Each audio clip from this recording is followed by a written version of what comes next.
राष्ट्रवादी काँग्रेसच्या शरद पवार गटाचे प्रदेशाध्यक्ष शशिकांत शिंदे आज नाशिक दौऱ्यावर आलेले होते। प्रदेशाध्यक्ष पदाची धुरा स्वीकारल्यानंतर शिंदे यांचा पहिलाच अधिकृत दौरा होता।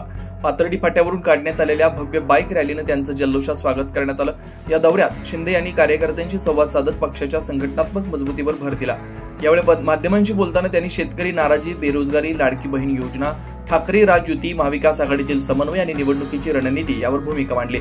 या सर्व मुद्द्यावर त्यांनी नेमकं काय सांगितलंय पाहूया। असं आहे की महाराष्ट्रामध्ये ज्या पद्धतीने ग्रामीण भागातल्या शेतकऱ्यांमध्ये जी नाराजगी आहे, कांद्याचा भाव असेल, अवकाळी पाऊस एवढे आल्यानंतर ओला दुष्काळ जाहीर नाही झाला, खरीपाचं पीक वाया गेलेलं आहे, अनेक प्रश्न इथं कार्यकर्त्यांनी, सामान्य जनतेने मांडले। मी अध्यक्ष झाल्यानंतर पहिल्या प्रथम लोकांकडून सूचना घेतल्या, त्यावेळेला ज्या सूचना मला त्या ऐकल्यानंतर मग त्याच्यावर निर्णय घ्यायचा मी निर्णय घेतलेला आहे। त्याचबरोबर मालेगावमध्ये असणारे मागावर काम करणारी जी लोक कारागीर आहेत त्यांचे प्रश्न आहेत, बेरोजगार तरुणांचा प्रश्न आहे, नाशिक सुधारलं, विकसित झालं सांगतात, इथल्या लोकांचे प्रश्न अजून सुटले नाही।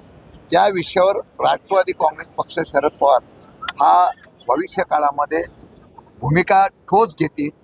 सामान्य लोकांचा न्याय देण्यासाठी आपण या संदर्भामध्ये निर्णय घ्यायचा ठरवलेला आहे। वरिष्ठांची चर्चा करून फार मोठ्या प्रमाणात मोर्चा येणाऱ्या काळामध्ये नाशिकच्या प्रश्नासंदर्भामध्ये, शेतकऱ्यांच्या प्रश्नासंदर्भामध्ये काढला जाईल असं मी सुतोवाच केलेला आहे। उशिरा सुचलेलं शांतपण आहे असं मला वाटतं।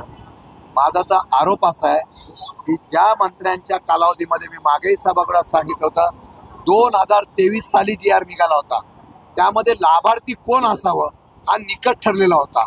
तो ठरलेला असताना सुद्धा सरसकट सर्वांना निवडणुका जिंकण्यासाठी यांनी पैसे वाटले। ते काय स्वतःच्या खिशातून वाटले नव्हते, हे पैसे जनतेचे वाटले होते आणि जनतेचे पैसे जर चुकीच्या पद्धतीने लाभार्थ्यांना दिले तर तुम्ही यामध्ये वसूल करावे अशा प्रकारची मागणी होती। दुर्दैवाने त्यावेळेला सांगण्यात आलं की पूर्वीच्या लोकांकडून ते वसूल केले जाणार नाही, महिला भगिनीकडून वसूल केले जाणार नाही, हे महिला बालकल्याण मंत्र्यांनी सांगितलं, सरकारमधले मुख्यमंत्री उपमुख्यमंत्र्यांनी सांगितलं।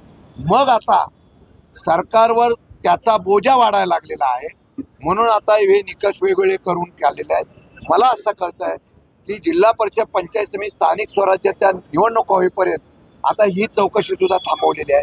म्हणजे लोकप्रियतेच्या माध्यमातून मतं मिळवून निवडून येणं मी समजू शकतो, परंतु या असल्या प्रकारच्या असलेल्या प्रलोभन दाखवून निवडणुकीच्या काळापुरती परत ते थांबवणं सरकार किती हातबल आहे दिसून येतं। भाजपच्या प्रवक्त्या न्यायाधीश झाले, अध्यक्ष झाल्यानंतर पहिल्या प्रथम जाहीर केलं की पहिलं आंदोलन कांद्याचंच होईल आणि शेतकऱ्यांचं होईल। याचं कारण असं आहे, नाफेडमधून कांदा खरेदी करावा, परत या ठिकाणी निर्यातीच्या बाबतीमध्ये भूमिका घ्यावी।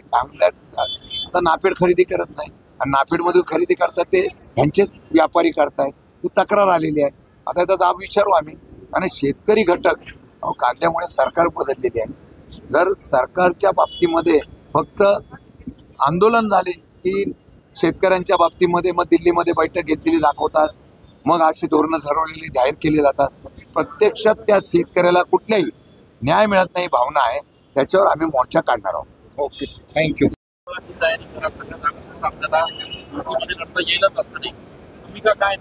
माझी भूमिका अशी आहे की आम्ही सगळ्या जणांची विभागणी न होता आपण आघाडी म्हणून प्रथमतः आपण चर्चा करावी। मी जिल्ह्याच्या नेत्यांना अधिकार आम्ही दिलेला आहे, तुम्हाला जो योग्य वाटतो तो निर्णय घ्यावा, परंतु पहिलं महाविकास आघाडी म्हणून जिल्ह्यातले प्रमुख तुम्ही बसा, चर्चा करा, तुम्हाला काय वाटते अडचण तर वरिष्ठ पातळीवर आम्ही लक्ष घालू। पण स्वबळाच्या बाबतीमधला जर कोणी विचार करत असेल तर आम्ही सुद्धा कार्यकर्त्यांनी आमची जेवढी ताकद असेल तिथे आम्ही ताकदीने उतरण्याचा निर्णय घेतला। आजच्या घडीला तो निर्णय अजून झालेला नाही, त्याच्यावर आत्ताच आम्ही वक्तव्य करणं बरोबर दिसणार नाही। माझ्या माहितीप्रमाणे ज्यावेळेला हा विषय होईल त्यावेळेला वरिष्ठ पातळीवर चर्चा करून काय निर्णय घ्यायचा तो आम्ही। पण प्रदेशाध्यक्ष या नाते तुम्ही अनुकूल असाल का? कारण उद्धव ठाकरे एका बाजूला मनसेसोबत। नाशिक दौऱ्यात शिंदेनी कार्यकर्त्यांमध्ये उत्साह निर्माण केला असून राजकीय आणि संघटनात्मक पातळीवर पुढील रणनीतीसाठी नाशिक दौरा महत्त्वाचा ठरणार का हे पाहणं महत्त्वाचं ठरणार आहे। 9 न्यूज महाराष्ट्रासाठी इसाक कुरेशी, नाशिक।